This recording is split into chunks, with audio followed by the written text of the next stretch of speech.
Welcome back. It's Becky Thomas Eyre, and I am so excited about today's podcast. You finally get to meet Darrell, the man who I am crazy about and who I love with all my heart. As you know by now, Darrell and I met here in Holland, which makes our story even more interesting. I would like Darrell to share with you his experience in coming to Holland after 34 years of living in Italy. But before he does, let me remind you about this beautiful place that we call Holland. As I mentioned in the first podcast, Italy represents the life we not only dreamed about, but planned for and expected and even felt we deserved. As long as we kept the faith and stayed out of trouble, why wouldn't we have the life that we dreamed of? However, at some point in our life, we found ourselves slipping away from Italy, or in my case, not even going there at all, and landing in Holland, or the life we never expected or even wanted to have. Coming to Holland doesn't mean your life took a wrong turn.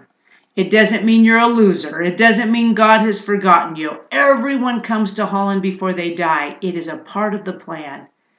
As a matter of fact, I honestly believe that God sends extra love and extra blessings to those of us here in Holland. He knows our world has been rocked, and He compensates us for any losses we may have had and continue to have. But He also knows it is for our growth and in our best interest in the long run for us to come here. Having lived in Holland for so long, I have met a variety of people. I have seen those who are divorced, those who have buried children, and those who've never married, all with broken hearts. Those who have lost their homes and their financial security, and those who are widowed, all with broken hearts. Those who are childless, and those who have children that they love so much, but who in turn have broken their hearts. Those who have been injured or ill and are not able to get relief, whose hearts yearn for peace and hope. I have met so many amazing people here in Holland. Now, it may or may not be divine intervention that brought us to Holland, but I believe that once we are here, there is all kinds of divine intervention. In each of these scenarios, there is loss. Perhaps a loss of opportunities, of possibilities, of love, of friends, of income, or of dreams. God knows that, and without a doubt, I know He compensates us for that. I believe He rewards us with more joy here in Holland than any place else in the world. I'm not sure exactly why that is, but I have my theories, and each one of them centers around gratitude. Either because we've tasted the bitter and so really appreciate the sweet, or because we're humbled and look more diligently to see the hand of God and so are grateful when we do, or because of our losses we appreciate the gains even more. All I know is that this place is full of joy for those who want to find it. I actually think that Holland is sacred ground. It is a land of miracles. As you can see, I love Holland. And I want you to know that I loved Holland long before I ever met Darrell. I saw miracles and I saw the hand of God all over this place, so I knew it was special. But as you can imagine, I'm an even bigger believer now than ever. Let me quickly tell you about my journey to meeting Darrell, in hopes that someone can get clarity in their own life. And I realize that many of our circumstances are different, but the principles are the same across the board. First of all, I was raised by great parents who were great examples to me and the community. I felt a responsibility to keep the bar high in my personal life and to make sure I married a man who did too, someone who would reflect our family and our faith's high standards. I was raised to work hard and to live life large. I wanted a man who would do the same, and we would raise an amazing family together. Why not? I was trying to be the best I could be and living and loving the best I could, so why wouldn't that happen? However, Every time, and I mean every time, I went out with a guy, I was not interested. I would rather be hanging out with my girlfriends any day than dating guys I was not interested in. I am sure that some of these were good guys. I just figured that I had issues. Maybe I was too picky, or had too high of expectations, or was too set in my ways, or was being unrealistic. I didn't know.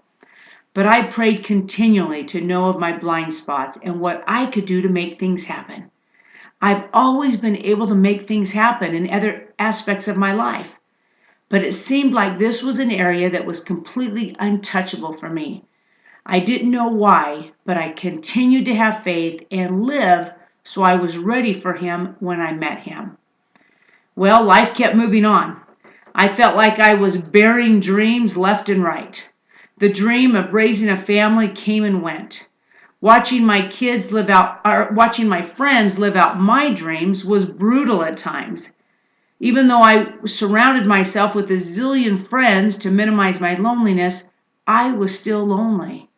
I felt like I was on trial as to why I wasn't married. I felt like people thought I must have issues, and that was painful. And the list goes on. It was tough. But all along, I hung on to hope and the belief that my day would come and that it would be beautiful. My faith was in God, not in me or my accomplishments or my great parents or any success I had. As great as those things felt, they did not offer the confidence that God does. And so I put all my faith in Him. Plus, honestly, that's just an easier way to live. He is perfect, and so we can have perfect faith in Him. There was nothing else I could have perfect faith in, so to me, that was a no-brainer. I remember hearing over and over that to have faith in God, you have to have faith in His timing. The two are inseparable, and so I did.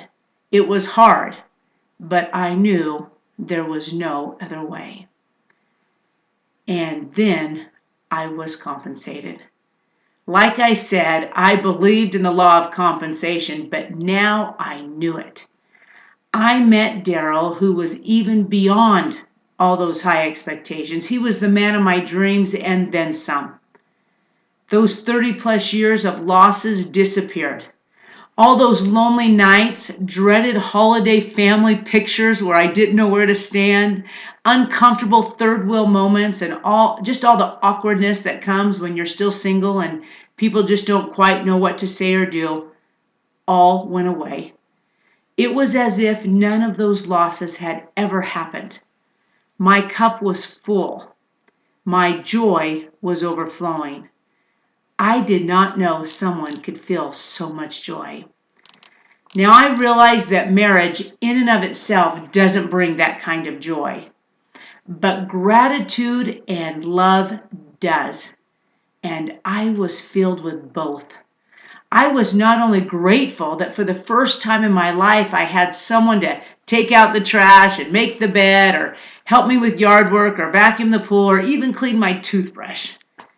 But I was grateful to have a man who was completely selfless, who was a good dad to his kids, who never plays the role of a victim, who had a happy and loving disposition, and who truly loves me and puts God first.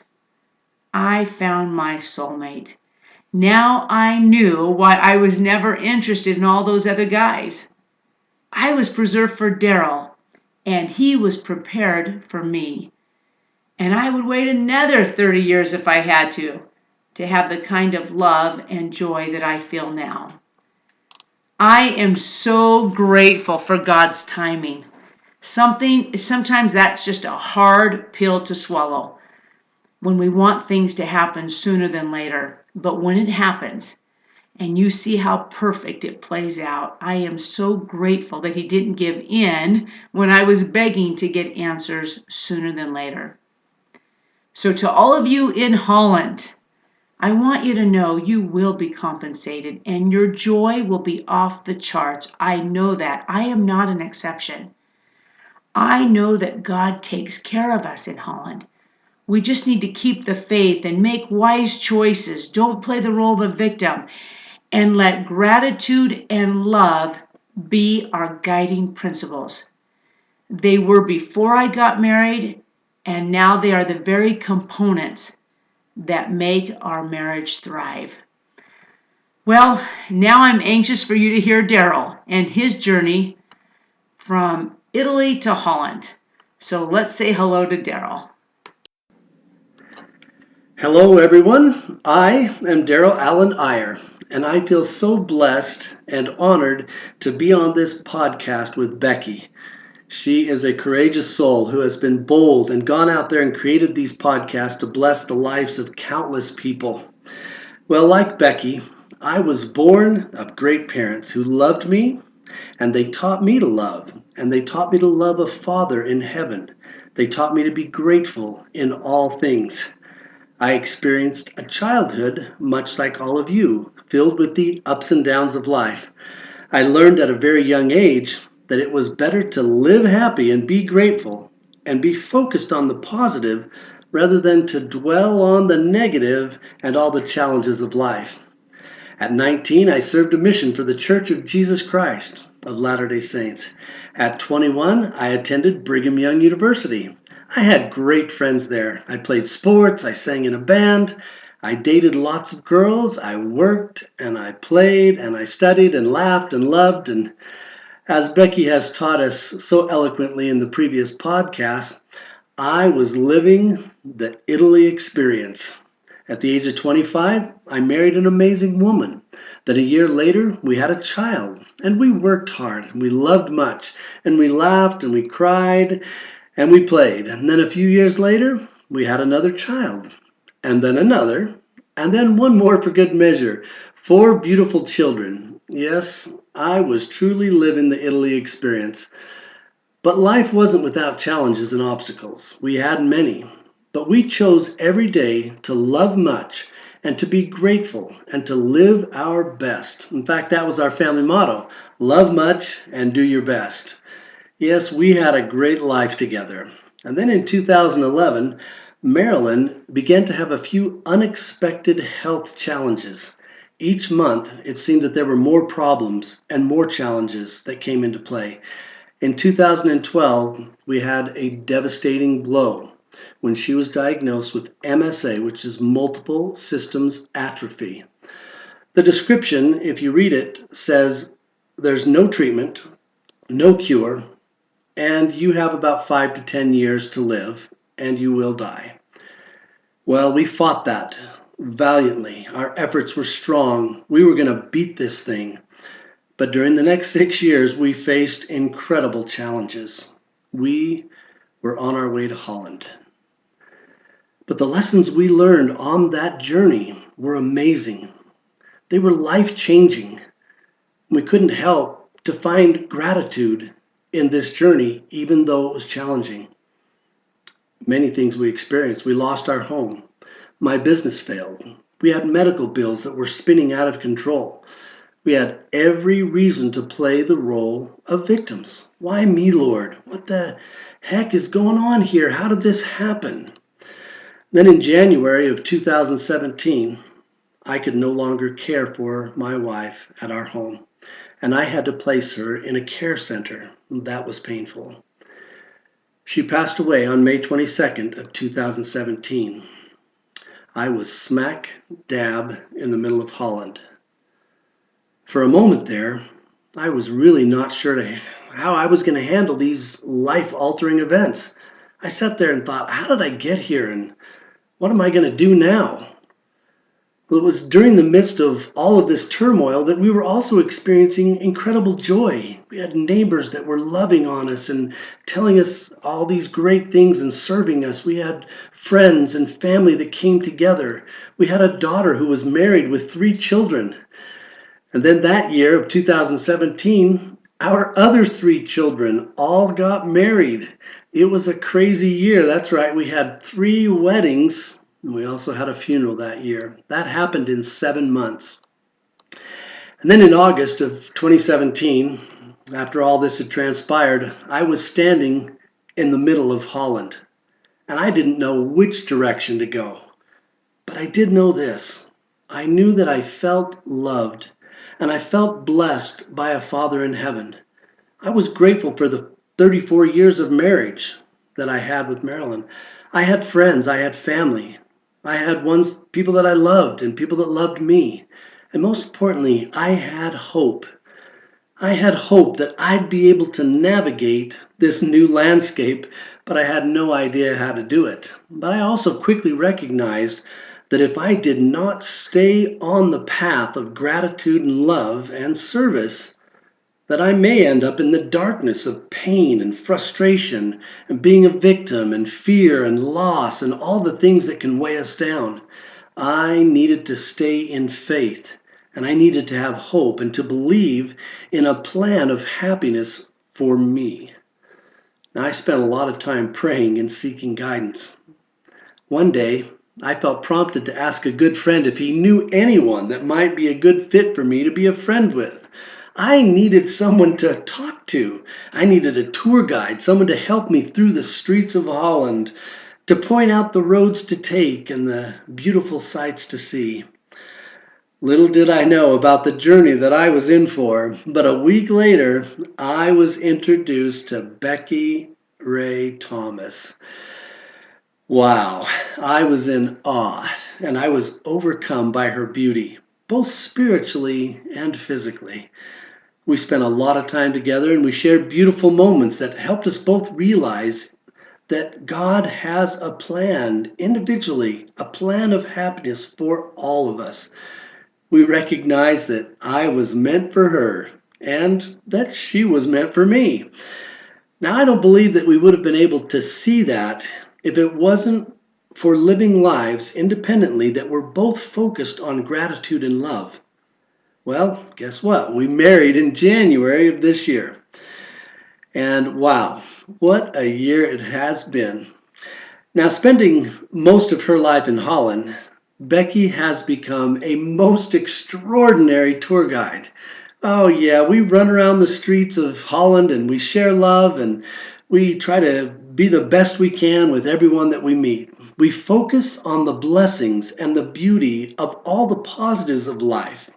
We learn from the challenges that we face, and then we try to correct our missteps quickly when they happen, because they do happen. But my heart today is filled with joy. I am so blessed and I feel so grateful. And I just want you all to know that there is hope and there is love in the midst of despair. As we live each day with love and gratitude in our hearts and are committed to living a life of service, we will be blessed. We will experience life to the fullest, as it should be. Well, thanks for listening. I hope you can see clearly now how important it is to just love much and do your best each and every day.